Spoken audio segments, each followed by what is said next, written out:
Namaste, Satnam. Good morning. Welcome to Cade's Kaleidoscope. This is your resource for holistic health, sobriety, and travel.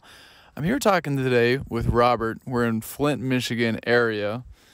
And, yesterday, just sitting down talking, or maybe we were in the car, we were talking about just a heads up. Here's a trigger warning. We're talking about some serious issues and these are what we're going to be talking about in this episode could trigger certain traumas in the listening audience, especially if you're a veteran, So trigger warning, we're going to be talking about war, the military industrial complex, and we're going to get into some conspiracy theories. So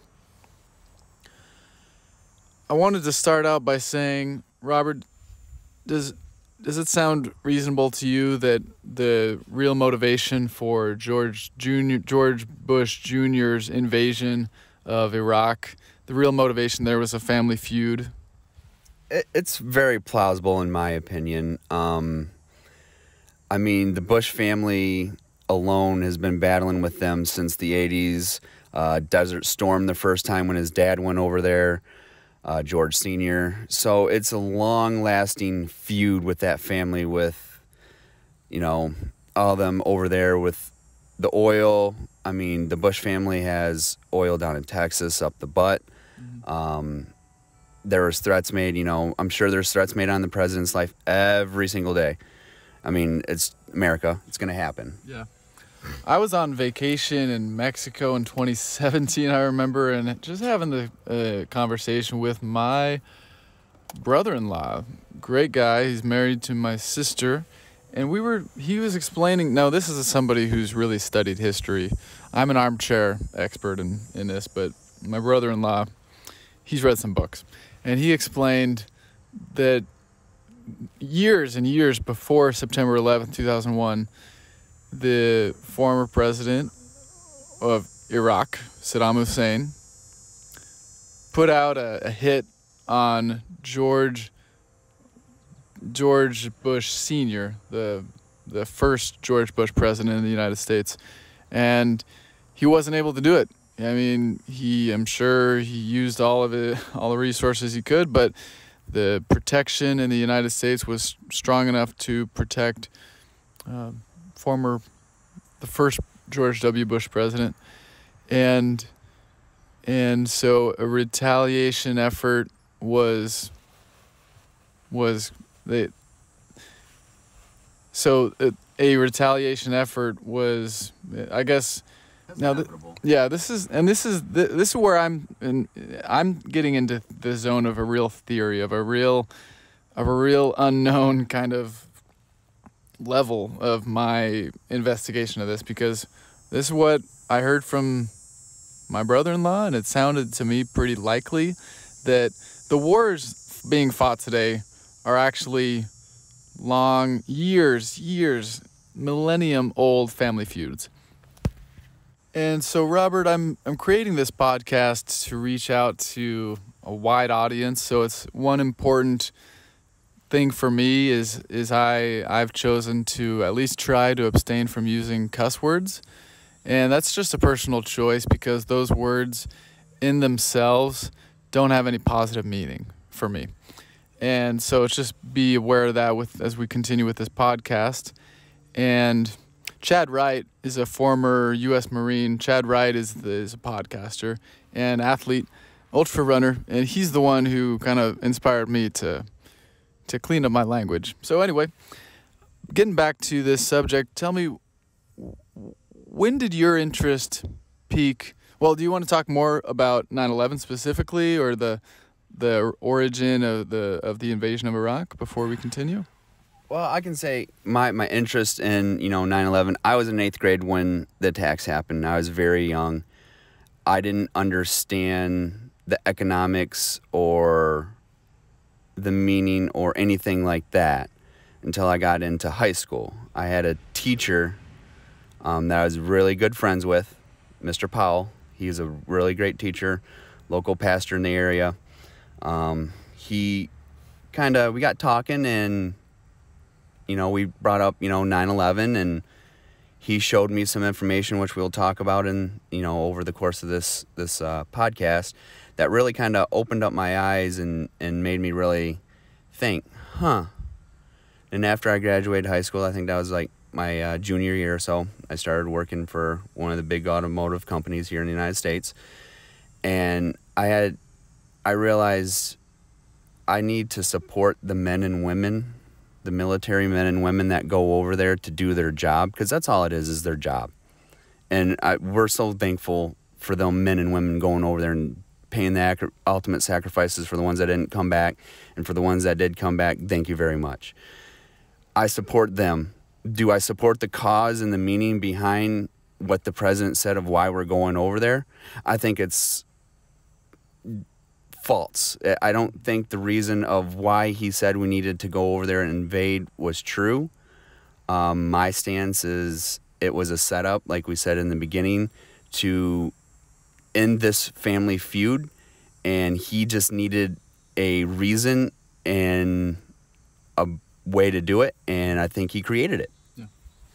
Yeah, thank you for sharing that. And so you were in the 8th grade on September 11, 2001. Yep. And I was in the 4th grade, so I've got 4 years. I'm born 91. You must have been born 95? 88. 88, 1988. I got yep. 33. Yep, nice. Yep. Great. So when you exist as a tax-paying citizen in the United States, does this weigh on your conscience, this reality that our taxes are supporting a military-industrial complex, which is actively doing evil in the world? It's a split feelings for me, and I'm sure many, many, many people have the same feeling as I do. War is inevitable. It's going to happen. Majority of countries were founded and created and taken over war. Mm-hmm. So the money is needed there for defense, in my opinion. I am glad our military is so well trained in the way that they are and the skills that they get, and I think that money needs to go towards that. But over the 20 years of being over there, we just pulled out, and we've lost several servicemen. 11 the other day. We just lost another 2 just last night or yesterday. So is it worth it? Did we do what we said we were going to do? No. So a lot of people are going to look at this as a repeat of Desert Storm. We were there. We made many sacrifices. And would you please refresh my memory and the audience's memory of the era of Desert Storm and what happened? Desert Storm was in the early 90s. I want to say like 93-ish, 4-ish, right around there, maybe sooner. I was super, super young at that time. It was under George Sr., same concept, weapons of mass destruction, if I do recall correctly. I'm not too familiar with that. My area is World War II and Vietnam. But Desert Storm happened. Same thing. We went in. I can't remember if it was like a year or a 2 or 3 year engagement. But we were over there and we pulled out. So nothing really different happened. I mean, weapons of mass destruction, I'm sure we found some. But was it to the extent of what they said they did? I think I got to worry about Korea more than them. So that's what I got to say. All right. Thank you. Yeah, and I like to chime in here and explain that, the highest level of college education I have achieved so far is an associate's in arts degree from Yakima Valley College. So I studied for 3 years and I attained that degree. And a lot of the information that I'm spreading these are things I learned through the internet, and we both know the internet is probably at least probably more than half full of lies and propaganda created by various governments and various causes to misinform the public. So I just want to put that out there. We are talking about conspiracy theory. There are some, when we get into the realm of conspiracy theories, there are theories and then there are facts. we can I want something to be known for the audience, and that is that World War II was a real war. Oh yeah. Oh, definitely. World War II definitely happened. You can't change my mind about it. What Adolf Hitler did to the Jewish community was an atrocity. You can't tell me that World War II didn't happen. Yeah, it's important to clarify. So World War II, and I believe the United States of America did the right thing. I can't believe I'm saying this out loud, because Yes. war is horrible. I would never wish that upon anybody. And I don't think every individual decision was correct. I don't think it was the right decision to bomb Hiroshima and Nagasaki, but I do believe the United States actually in the era of World War II, we fought for democracy. Yes. And so Yes, I agree with that. War, it shouldn't happen, because we lose our friends, we lose our family, we lose our loved ones, and it's not fun. But it's inevitable, and World War II, it needed to happen. A guy got an idea in his head. He wanted to make the superior race and take over the world. Well, guess what? There was a group of us that decided you can't do that. Mm-hmm. And unfortunately, Japan sided with Germany and Russia, and they decided to bomb, a few of our tankers, our cruise ships out in Pearl Harbor. Mm-hmm. Okay, well, that was the last straw, and now you have attacked us on war when we weren't involved with it, so you asked us to come to the fight. Yeah. And I've traveled I've been in, I believe, 20 or 21 different countries at this point in my travels, and I can tell you it's real what they say about World War II. That was a real war. And I've met Italians, I've met Germans, I've met people from Spain who actually talked to me with a spirit of thankfulness to my grandparents for their efforts in the war, because the United States was fighting for democracy, to make representative democracy the dominant world force, I suppose you could call it. And so World War II was a real war. I think it's important to give thanks to the veterans who fought and really did a noble fight and won. And so I'm lucky, I'm grateful democracy won. If World War II had gone the way that Adolf Hitler wanted it, we would all be speaking German or Chinese right now. Exactly. I also wanted to mention, on the subject of World War II, this is another thing my sister's husband explained to me from his studies. He's read some books. And he explained that the attack of December 7th, 1941 on Pearl Harbor, there was intel. There were United States officials in the military who knew that was coming. Mm-hmm. And so, there's another reality, an uncomfortable reality to let sit. Just the next time you vote for President of the United States, your local representatives, just know the government is very strategic in the way they manipulate us. And do you want to chime in on? Oh yeah, the government will only tell you what they want you to believe, and I'm sure the general society can agree with that, mm-hmm. whether it's on a local level with your municipalities or on a federal level. Cover-ups are a daily thing. Can't tell me that it doesn't happen, because it does. Just like with World War II, we had the planes, or the planes bomb, our cruise ships.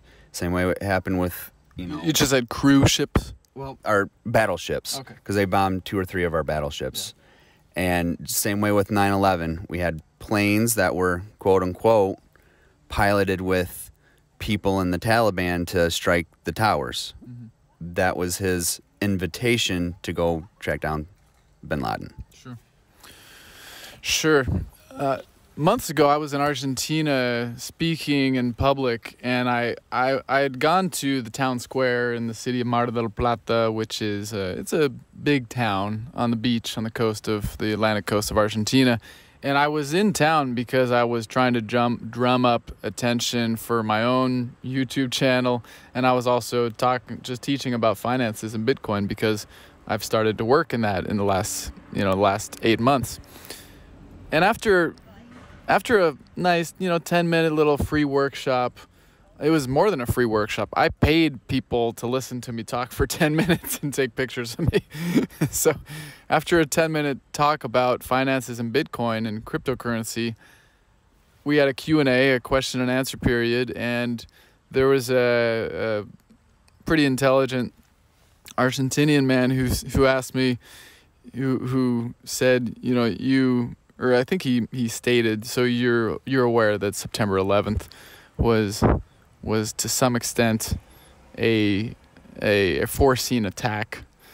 And I said, yeah, it's just the level of common sense that, I think thanks to the internet, a lot of lies, but a lot of truths are being spread around the general public today. Do you have anything you wanted to say on? Absolutely.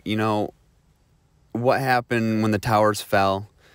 All the people that were in the buildings, all the firefighters, the first responders that had lost their life, all because of, in my opinion, like we said, conspiracy theories and opinions, this is mine, that, the United States government, whoever made that call, will have to live with the rest of their life that they killed all those people.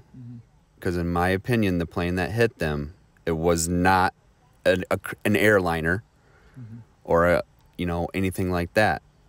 What was presented to me as evidence is, if you take a look at the planes, there's no windows on that plane. Every passenger plane I've seen has windows for your passengers to look out. Then you got to look at the wing position for weight distribution for flying.